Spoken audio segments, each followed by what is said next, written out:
Amen. Amen. Nous remercions le Seigneur encore une fois pour cette leçon qu'il nous a donnée. Que son nom soit loué à jamais. Amen. C'est une grâce d'être là ce matin, n'est-ce pas?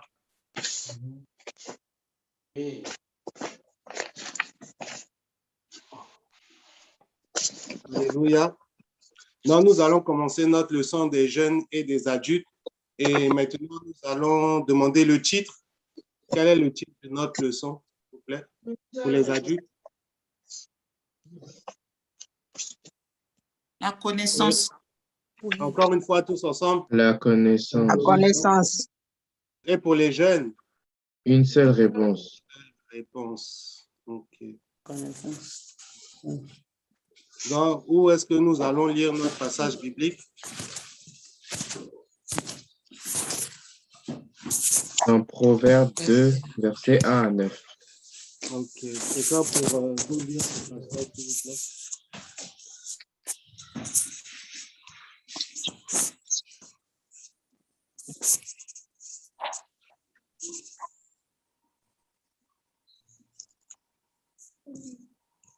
Proverbe 2, verset 1. Mon fils, si tu reçois mes paroles et si tu gardes avec toi mes préceptes, si tu rends ton oreille attentive à la sagesse, si tu inclines ton cœur à l'intelligence. 3. Oui, si tu appelles la sagesse et si tu élèves ta voix vers l'intelligence. 4. Si tu la cherches comme l'argent, si tu la poursuis comme un trésor. 5. Alors tu comprendras la crainte de l'Éternel et tu trouveras la connaissance de Dieu. Merci Seigneur. 6. Car l'Éternel donne la sagesse, de sa bouche sortent la connaissance et l'intelligence. 7. Il tient en réserve le salut pour les hommes droits. 7. Un bouclier pour ceux qui marchent dans l'intégrité. 8. En protégeant les sentiers de la justice, en gardant la voie de ses fidèles. 9. Alors tu comprendras la justice, l'équité et la droiture, toutes les routes qui mènent au bien. Amen.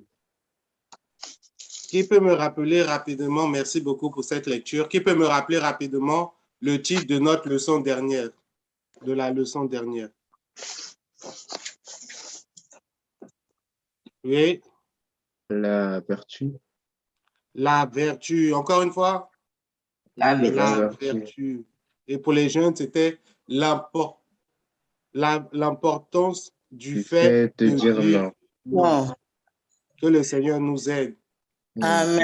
Nous avons vu que la vertu, c'est quoi? C'est la justice. Et nous devons défendre aussi les valeurs de Christ. Que le Seigneur nous aide à pouvoir dire non, à pouvoir tenir ferme et à pouvoir défendre ces valeurs-là. Et avant cela même, nous avons vu que c'est une série de leçons et nous avons appris la foi. Qu'est-ce que c'est la foi? Et ensuite, nous avons vu ce que c'est que la vertu. Et aujourd'hui, nous allons apprendre la science. La science qui est la connaissance. Et nous venons de lire dans notre texte dans Proverbe 2.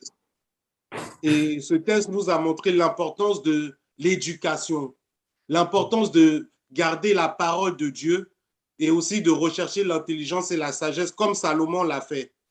On va lire rapidement dans 1 Roi, chapitre 3, du verset 9 à 12. Verset 9.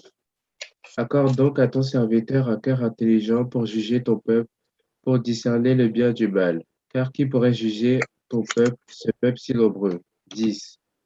Cette demande de Salomon plut au Seigneur. 11.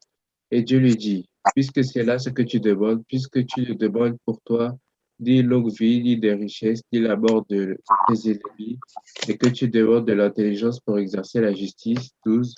Voici, j'agirai selon ta parole, je te donnerai un cœur sage et intelligent, de telle sorte qu'il n'y aura eu personne avant toi et qu'on ne verra jamais personne de semblable à toi. Amen. Oui, c'est ce que le Seigneur y fait. Nous voyons l'exemple de Salomon qui a demandé de tout son cœur l'intelligence, la sagesse. On a vu que le Seigneur lui a donné tout par-dessus tout. Et nous voyons aussi que en ayant cela, l'intelligence, la sagesse, nous devons aussi craindre Dieu, que le Seigneur nous aide à pouvoir le craindre. Et dans notre texte aussi, on nous dit que les proverbes ce sont des similitudes ou des représentations. Et c'était écrit par qui? Ils ont été écrits par qui? Par les hommes de Dieu. Ah, oui, Salomon. merci, Il y a plusieurs écrivains. merci, Pas Salomon, pas David. merci. Et nous voyons aussi que ce sont des courts dictons de la vie, n'est-ce pas? Et ça nous aide à nous approcher de Dieu. Ça nous aide à pouvoir faire sa volonté. Que le Seigneur nous aide à pouvoir lire ces proverbes-là, à pouvoir méditer là-dessus, voir les instructions qui nous sont données afin que nous puissions avoir la vie éternelle. Amen. Nous allons rapidement passer justement pour étudier sur cette leçon qui est la connaissance aux différentes questions que nous avons. Et nous allons commencer avec la question numéro 1 qui nous dit, dans les leçons de ce trimestre, nous étudions les caractéristiques et attributs chrétiens dont certains se trouvent dans 2 Pierre 1, le verset 5 et 6. La connaissance est l'un de ces attributs. Pourquoi est-elle si importante? Quelqu'un a trouvé 2 Pierre 1, le verset 5 et 6. 5. À cause de cela même, vous faites tous vos efforts pour joindre à votre foi la vertu, à la vertu la science. 6. À la science la tempérance, à la tempérance la patience, à la patience la piété. Amen. Amen. Oui. Pourquoi la connaissance est-elle importante, la science? Oui. Parce que la connaissance qui va nous amener à toutes ces choses. Pardon, j'ai pas bien. C'est la connaissance qui est la base de tous ces fruits de l'espérance. Non, ces fruits, c'est la connaissance qui est la base du fruit de l'esprit. Donc, parce que toutes ces choses que nous venons de lire, c'est le fruit de l'esprit. Donc, sans la connaissance, nous ne pouvons pas avoir toutes ces choses. C'est la connaissance qui nous amène à chercher la sagesse, le salut, par exemple. Donc, si nous avons la connaissance, nous allons évoluer vers la sagesse pour chercher la face de l'Éternel, le salut de Dieu. Amen. Oui, quelqu'un d'autre a peut-être un point à ajouter. Merci beaucoup.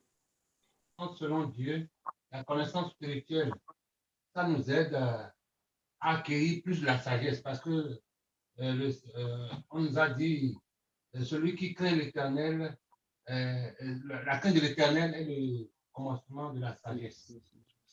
Donc, ça, la connaissance spirituelle, ça nous donne beaucoup de sagesse et de l'entendement. Amen. Oui, donc on voit que la connexion spirituelle, c'est importante, n'est-ce pas? Elle est importante, n'est-ce pas? Oui, oui. On voit que par exemple, quand nous avons accepté Jésus comme notre sauveur et que nous avons reçu nos grâces, est-ce que c'est fini? Non. Non, on doit continuer encore sur le chemin pour avoir encore la maturité spirituelle, pour acquérir, comme le frère a dit, la sagesse et l'entendement. Et on nous voit dans cette leçon qu'il y a une différence même entre la connaissance et la sagesse. Et quand on acquiert les deux, quand on a ces deux caractéristiques, quand on les a, ça développe notre discernement spirituel. Et avec ça, ça nous aide à avoir un bon raisonnement pour faire des fois un bon jugement. Ça va nous aider pour faire les bons choix dans notre vie. Que le Seigneur vienne nous aider. Et ça va nous permettre aussi même de donner de bons conseils, n'est-ce pas? Oui.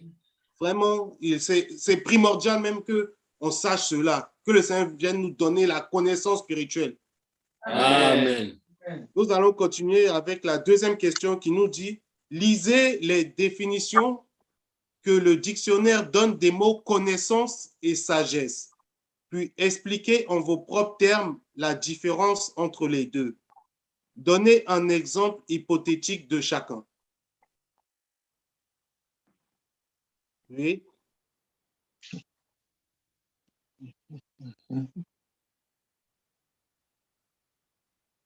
Je pense que la connaissance, c'est d'abord connaître ce que Dieu dit. Dieu nous a, à travers ça, nous devons continuer Dieu d'abord. Nous d'abord chercher et à connaître les lois de Dieu d'abord. Et quand on les connaît, quand on les garde, on est sage quand on les garde. Mais si on ne passe pas les garder, c'est la connaissance et la sagesse, c'est différent. La sagesse nous amène à garder ce que Dieu nous a montré, à progresser dans cela. Et la connaissance, c'est ce que Dieu nous a montré. Et ce que Dieu nous a montré, il faut le garder comme nous gardons ce message. Donc, c'est important d'avoir la connaissance. Et c'est plus important d'être ça. Parce que si ce n'est pas ça, ce n'est pas bon. Parce que même dans le monde, les richesses des hommes sages, des hommes qui sont capables d'enseigner des autres, des hommes qui sont capables d'être l'exemple pour les autres, des hommes qui sont capables de montrer la connaissance que Dieu les a donnée. Donc, c'est important d'être sage, c'est important. L'importance n'est pas seulement de connaître, d'avoir la connaissance, mais de le mettre en pratique. Que c'est la mettre en pratique de connaissance. Amen. Oui. Quelqu'un d'autre a un point à rajouter? Aussi, nous voyons la connaissance. On peut connaître les choses de Dieu. On peut connaître la parole de Dieu. Mais le mettre en pratique, c'est ça qui est le principe qui montre que nous devons l'appliquer à notre vie. C'est ça qui va beaucoup nous aider.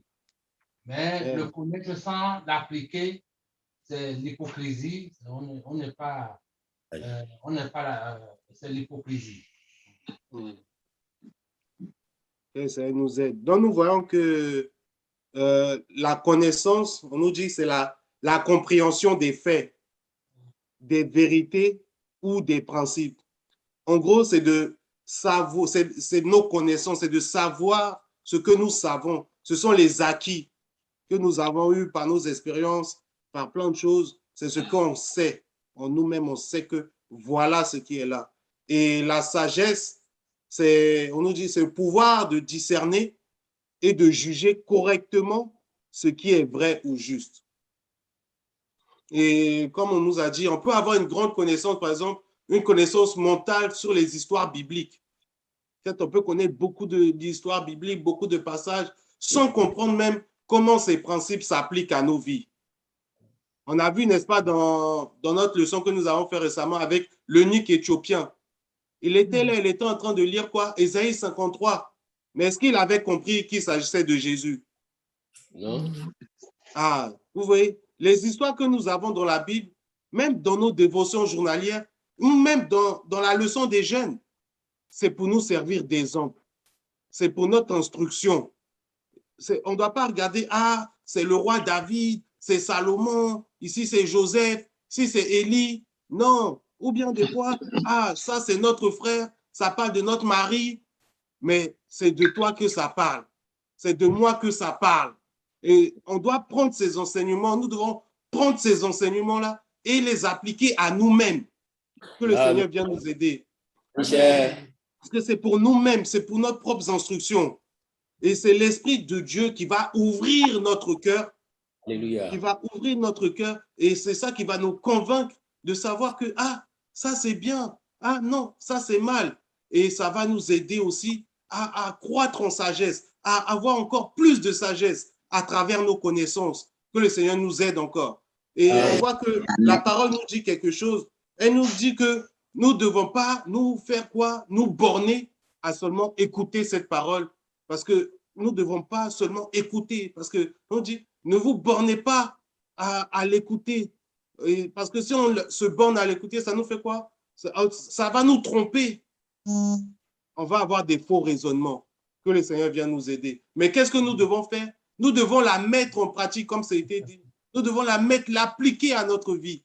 Et la Bible même nous dit quoi? Que la crainte de l'Éternel, c'est le commencement de quoi? De la sagesse. Que le Seigneur vienne nous remplir de sa sagesse. Par exemple, nous avons un exemple. Par exemple, si tu es à la maison ou bien tu es quelque part et que ton père il te dit, ah non, ça là, j'ai mis ça à côté, il ne faut pas toucher. Comment on va être? Est-ce qu'on va vouloir toucher? Non. Non, on ne va pas vouloir toucher. On va avoir la crainte, on va avoir la peur. On va savoir que s'il m'a dit de ne pas faire ça là, si je fais, je sais ce qui m'attend. Et c'est ça aussi d'avoir la crainte de Dieu. C'est de savoir qui il est. Quand nous savons qui il est, nous aurons cette crainte-là. Parce que comme il a été dit ce matin, on a vu que c'est le créateur de toutes choses. C'est lui qui a fait toutes choses par sa parole. Vous voyez, il a le pouvoir. C'est lui qui bénit et c'est lui qui juge. Et son jugement est terrible. Et nous ne voulons pas aller en enfer. Ou bien? Non. Et c'est le fait que nous ne voulons pas aller en enfer. C'est ça qui va nous pousser à chercher le salut de notre âme, à chercher nos grâces chrétiennes et savoir que tout ce que nous avons de ce monde, c'est pour un temps. C'est éphémère. Il dit, la Bible nous dit, le ciel et la terre passeront. Vraiment, la sagesse de ce monde, c'est seulement pour un temps. Mais la sagesse de Dieu, alléluia, c'est ça qui nous donne la vie éternelle. Que le Seigneur nous donne cette vie-là ce matin. Et c'est cette vie-là même que nous visons. Du coup, si nous visons cette vie-là, nous devons avoir la crainte. C'est cette crainte-là qui va nous aider à distinguer, voilà ça c'est bien, voilà ça c'est mal. Et quand nous allons pouvoir distinguer cela, le Seigneur même va nous aider à faire le bon choix. Il nous dit qu'il a mis la mort et la vie. Ce matin, que le Seigneur nous aide à faire le bon choix. Que le Seigneur nous aide à choisir la vie. Amen. Nous allons voir dans la troisième question qui nous dit comment les connaissances générales sont-elles acquises? Énumérez les moyens par lesquels la connaissance des choses spirituelles est acquise. Oui. Le frère Gilles, comment les connaissances générales sont-elles acquises? Énumérez les moyens par lesquels la connaissance des choses spirituelles est acquise.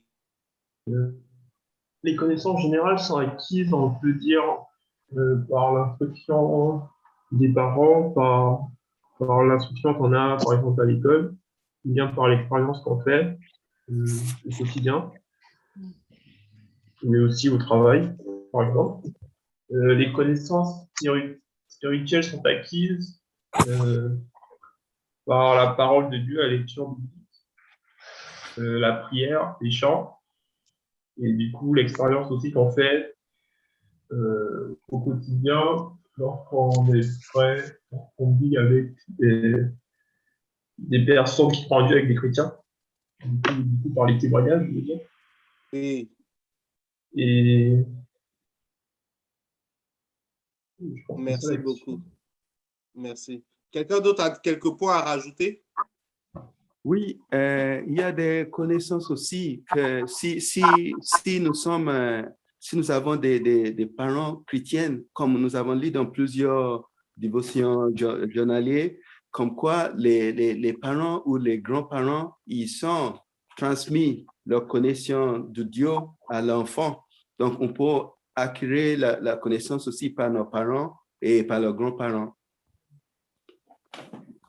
Merci beaucoup. Il y a quelques points encore? Merci. Donc, comme vous l'avez dit, on voit que les connaissances générales, ils sont acquises comment? C'est par la lecture. Quand nous allons à l'école, les études que nous faisons, les parents aussi, comment ils nous instruisent à la maison, les amis, quand nous sommes dehors, si nous sommes influencés ou non, nos propres expériences aussi. Ah, voilà, j'ai fait ça. Ah, voilà ce que j'en ai retenu. Je me suis lancé dans tel business. Voilà les fruits. Voilà ce que ça m'a rapporté. Voilà où je suis tombé. Voilà les échecs. Et ça nous aide à connaître. Ça nous aide à pouvoir montrer, à savoir que ça là, voilà ce que ça dit. Ça là, voilà ce que ça fait. Et on voit aussi que, comme il a été dit, la connaissance des choses spirituelles, elle est acquise par l'étude de la parole. En lisant la parole, en l'étudiant, la méditant. Et aussi, comme le frère a dit, avec des parents chrétiens, n'est-ce pas? Quand nous avons des parents chrétiens, comme notre passage biblique aussi l'a dit, le passage biblique dans le premier verset, là, dans le Proverbe 2, on a vu qu'il parlait à son fils. C'est une instruction qu'il lui donnait. Que le Seigneur nous aide à pouvoir acquérir ces choses spirituelles-là. Et nous voyons aussi qu'à l'église, quand nous venons à l'école du dimanche, la leçon des enfants, quand nous l'écoutons, pour les adultes, les dévotions, les cultes de réveil aussi, tout cela, ça nourrit notre âme. Ça nous fait connaître davantage ce que nous devons connaître. Ça nous montre aussi, pas même les témoignages, comme le frère a dit. Quand quelqu'un témoigne, ah, voilà ce que le Seigneur a fait pour moi. On connaît, on se dit que, ah, voilà ce que le Seigneur peut faire. Voilà où est sa puissance. Ah oui, c'est lui qui a créé toutes choses. Ah, c'est lui qui bénit. Ah, quand nous sommes malades, c'est lui qui fait. Et ça nous aide aussi, ça nous montre aussi nos espérances chrétiennes. Ah oui, je connais que quand je vais à Jésus, c'est lui qui peut me sauver. C'est une connaissance de savoir. Il y a des gens qui ne connaissent pas ça. Il y a des gens qui ne connaissent même pas le nom de Dieu. Ils ne connaissent pas qui est Jésus. Mais nous avons cette connaissance-là de savoir que Jésus, c'est le Fils de Dieu. Et qu'un jour ou l'autre, nous allons tous aller à quelque part, que ce soit en enfer ou au ciel. Donc, c'est la connaissance. Que le Seigneur nous aide à avoir aussi des bonnes, comme nous avons les connaissances de ce monde, avoir aussi la connaissance des choses spirituelles. Amen. Nous allons rapidement passer à la 4e question. La 4e question qui nous dit, la connaissance humaine sans la connaissance divine n'est pas capable de satisfaire l'âme de l'homme. En sondant les Écritures, nous trouvons quelques références à ce sujet, à cet effet. Lisez-les et écrivez l'idée principale de chaque verset.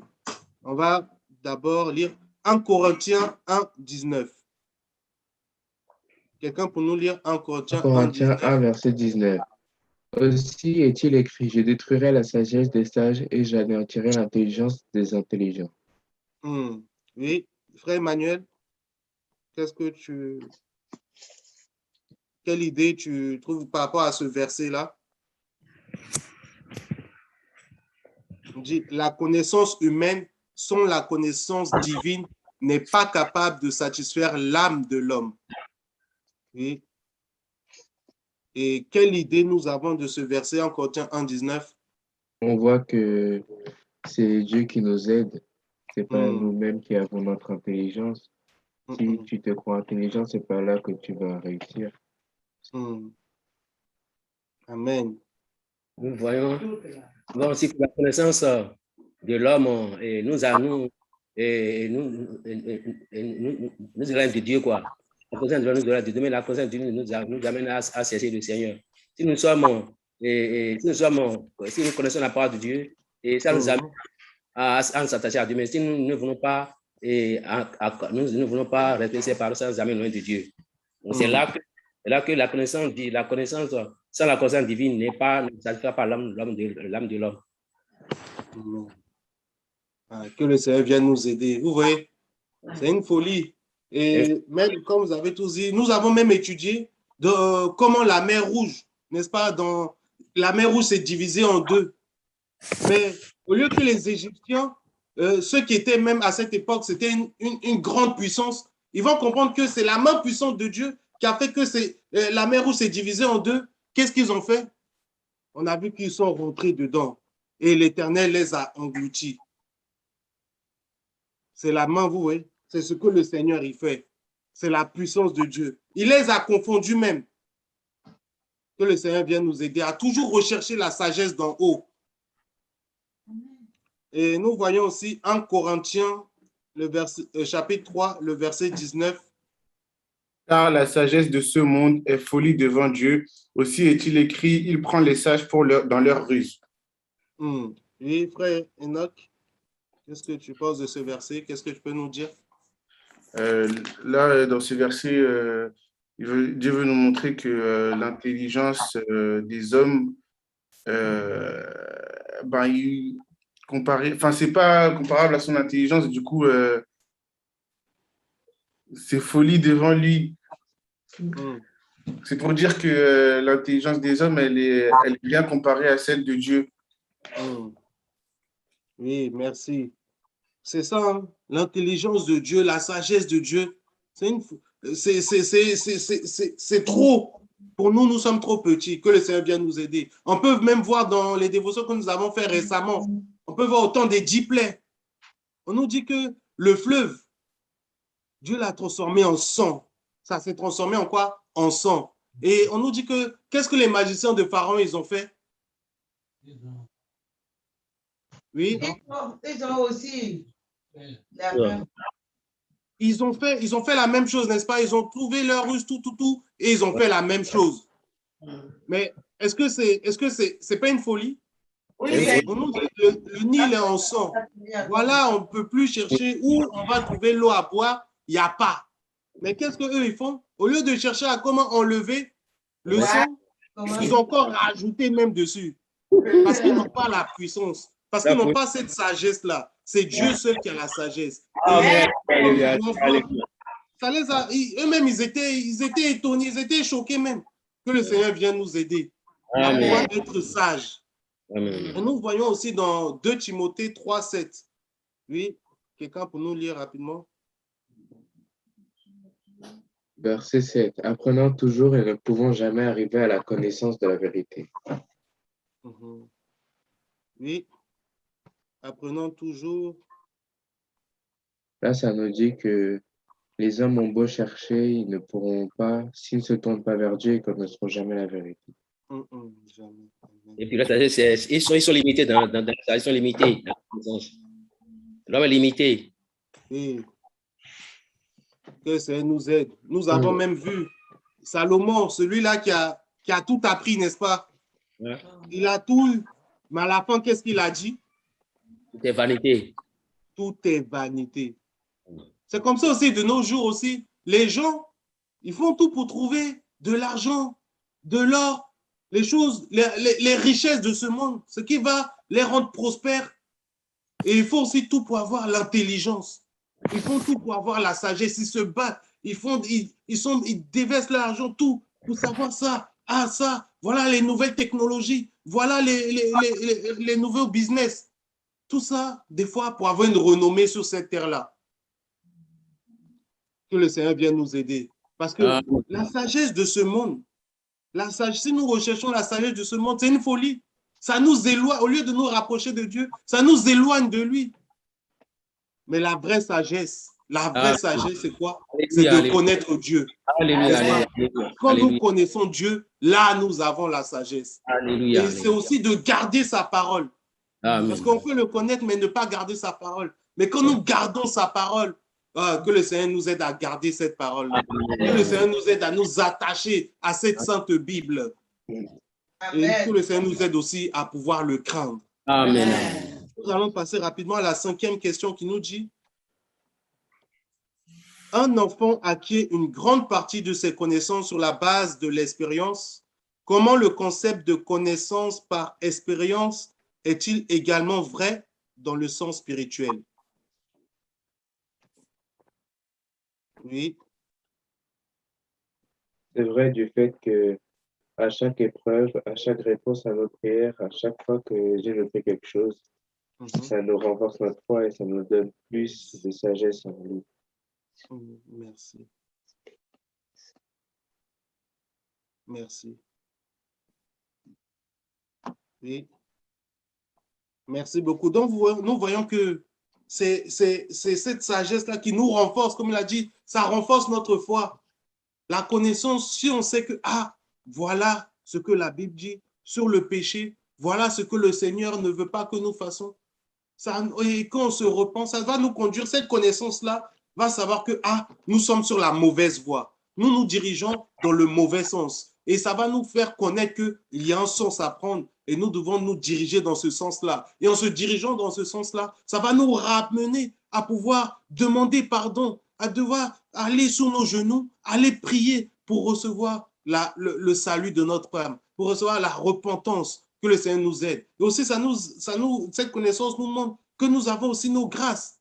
Les grâces que nous avons reçues, que ce soit le salut, la sanctification, le baptême du Saint-Esprit, ce sont nos propres expériences personnelles, ce que nous avons reçu, ce que nous savons. Oui, je sais que j'ai le salut de mon âme. Je sais que j'ai la sanctification. C'est que j'ai le baptême du Saint-Esprit. J'ai la foi en moi que j'ai cela. Et nous avons aussi expérimenté sa puissance, n'est-ce pas?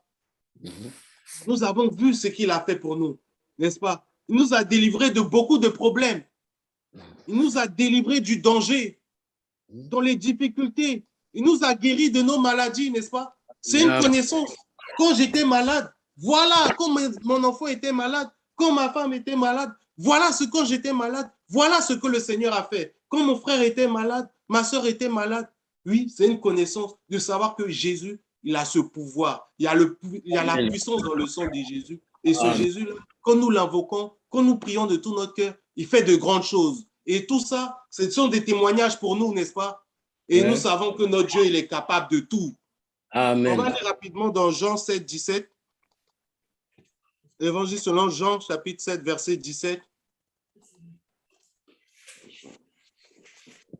Apprenons toujours, oui, on sait, si quelqu'un, merci, si quelqu'un veut faire sa volonté, il connaîtra si ma doctrine est de Dieu. Ici, je parle de mon chef. Donc, que le Seigneur vienne nous aider, parce que nous devons aussi connaître ce que Dieu veut, n'est-ce pas? Nous devons connaître ce que Dieu veut, qu'est-ce qu'il attend de nous. Et quand nous savons cela, c'est comme ça que nous pouvons faire sa volonté en tout temps. Que le Seigneur nous aide à pouvoir faire sa volonté, à pouvoir rechercher à chaque fois qu'est-ce qu'il attend de nous, qu'est-ce qu'il veut de nous. Et en ce sens, nous allons pouvoir faire sa volonté. Et là, on va passer à la 6e question qui nous dit, que devons-nous faire pour jeter les bases du bon type de connaissance et de discernement spirituel? Dans Jean 5, 39, quelqu'un pour nous lire cela, et Romains 15, 4, vous trouverez la réponse. Jean 5, 39.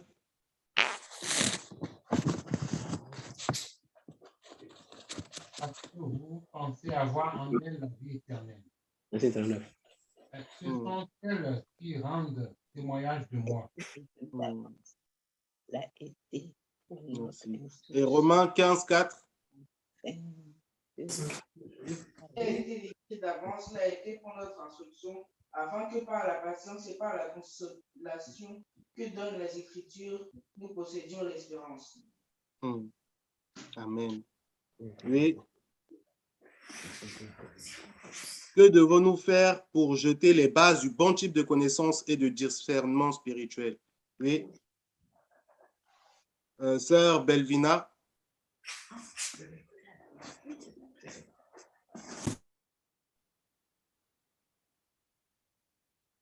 Oui.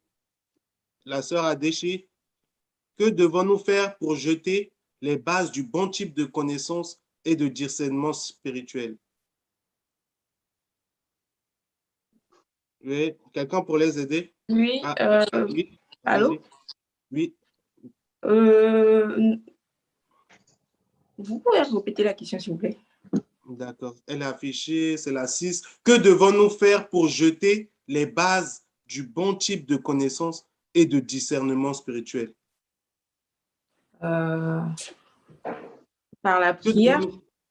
Merci. Par la prière. Merci beaucoup. Oui, quelqu'un veut rajouter aussi? Et dans la lecture de sa parole. Dans la lecture, comme nous l'avons vu dans Jean 5,39 et Romains 15,4, aussi par la lecture de sa parole. Nous allons voir, lisons rapidement Josué 1,8. Josué, le chapitre 1, verset 8. Que ce livre de la loi ne s'éloigne point de ta bouche. Médite-le jour et nuit pour agir fidèlement selon tout ce qui est écrit. Car c'est alors que tu auras du succès dans tes entreprises, c'est alors que tu réussiras. Amen. Vous voyez, nous devons étudier la parole de Dieu. Nous devons la méditer jour et nuit. Et comment même on peut étudier la parole de Dieu? Comment on peut l'étudier? Par thème, par les thèmes bibliques et par le système aussi. Amen. En choisissant des sujets clés et en méditant sur des sujets clés. Lisons rapidement Actes 17, le verset 11, qui nous dit, ces Juifs avaient des sentiments plus nobles que ceux de Thessalonique. Ils reçurent la parole avec beaucoup d'empressement et ils examinaient chaque jour les Écritures pour voir si ce qu'on leur disait était exact. C'est ce que nous devons faire aussi. Nous devons examiner, nous devons sonder les Écritures, nous devons même prendre des notes. C'est important. Quand nous avons nos dévotions journalières, quand nous avons l'étude biblique, nous devons prendre des notes afin que le jour-là, nous ayons déjà nos notes afin de donner les réponses aux différentes questions que nous avons. Nous devons faire l'étude biblique, comme le frère a dit, voir par thème. Qu'est-ce que dit la Bible sur le mariage, sur la sanctification, sur la protection, la guérison, la foi, l'amour, nos doctrines? Qu'est-ce que ça dit? Et il y a aussi les leçons qu'on fait à l'école du dimanche, même les dévotions. Cela va nous aider à accroître nos connaissances spirituelles. Et par cette consécration, la consécration avec la prière, comme la sœur Lydia a fait, le Seigneur va nous révéler les choses qui sont cachées. Que le Seigneur vienne nous les révéler ce matin. Que le Seigneur nous aide aussi à pouvoir mettre tout cela en pratique. Parce que c'est important, quand nous savons ces choses, nous devons les mettre en pratique. C'est ça qui va nous donner la sagesse. Et la 7e question qui nous dit, comment le Seigneur pourrait-il accroître notre connaissance spirituelle par la correction? Voyez Hébreux 12, 5 à 11. À quel moment la connaissance acquise par la correction devient-elle sagesse? Oui. Verset 5. Et vous avez oublié l'exhortation qui vous est adressée comme à des fils. Mon fils, ne méprise pas le châtiment du Seigneur et ne perds pas courage lorsqu'il te reprend. 6. Car le Seigneur châtie celui qu'il aime et il frappe de la verge tout ce qu'il reconnaît comme ses fils, pour ses fils. 7. Supportez le châtiment et comme des fils que Dieu vous traite, car quel est le fils qu'un père ne châtie pas? 8. Mais si vous êtes exempts du châtiment auquel tous sont part, vous êtes donc des enfants illégitimes et non des fils. 9. D'ailleurs, puisque nos pères, selon la chair, nous ont châtiés et que les avons respectés, nous ne devrons-nous pas, à bien plus forte raison, nous soumettre au Père des esprits pour avoir la vie? 10. Amen. Merci beaucoup. Amen. Oui. La question était, comment le Seigneur pourrait-il accroître notre connaissance spirituelle par la correction? À quel moment la connaissance acquise par la correction devient-elle sagesse? Oui. Parce que nous avons mal agi, le Seigneur nous a reprimandé par maladie ou bien par quelque chose de grave, et nous l'avons supplié, et il nous a pardonné, et il nous a guéri, il nous a fait là. En ce temps, nous ne pouvons pas, nous allons savoir que je dois m'approcher plus de lui pour ne pas tomber dans les mêmes erreurs, pour que je puisse avoir une correction, pour être puni. Amen. Oui, c'est ça. Merci beaucoup, frère. Dieu, il nous voit partout où nous sommes. Si nous faisons quelque chose qui ne lui plaît pas, il est là, il nous voit. Même si on va penser que je suis tout seul, mais qu'est-ce qu'il fait? Et quand il fait, il nous corrige, comme le frère a dit, et en nous corrigeant, en envoyant des plaies, cela devient une expérience. Et cette expérience, c'est ça qui nous apporte la connaissance. Quelle connaissance? Que nous ne devons pas faire les choses que Dieu est. Parce qu'il y a des choses que Dieu est. Et quand on s'éloigne de ça, il nous envoie la correction. Il nous dit, non, reviens sur le bon chemin.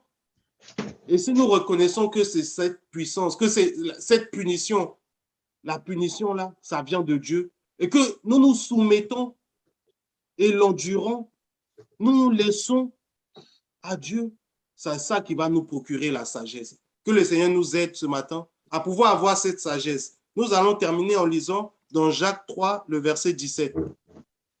Jacques, chapitre 3, verset 17, qui nous dit, la sagesse d'en haut est premièrement pure, ensuite pacifique, modérée, conciliante, pleine de miséricorde et de bons fruits, exempte de duplicité, d'hypocrisie. Que le Seigneur nous aide à avoir cette sagesse d'en haut, afin que nous puissions porter de bons fruits, afin que nous puissions agir selon sa volonté, qu'il vienne nous donner la connaissance. Si c'est la connaissance qui nous manque, si nous avons négligé sa parole, qu'il vienne nous la donner, qu'il vienne nous la mettre dans notre cœur, qu'il vienne nous aider à pouvoir nous attacher à cette parole-là. Et si nous sommes attachés, qu'il vienne nous aider à pouvoir la mettre en pratique. Et c'est ainsi que le Seigneur va nous bénir abondamment. C'est ainsi que nous allons pouvoir discerner ce qui est bien et mal. Et nous allons faire le bon choix pour notre vie. Nous allons croire de victoire en victoire. Et à la fin de toute chose, nous allons avoir la vie éternelle. C'est la fin de notre leçon. Amen.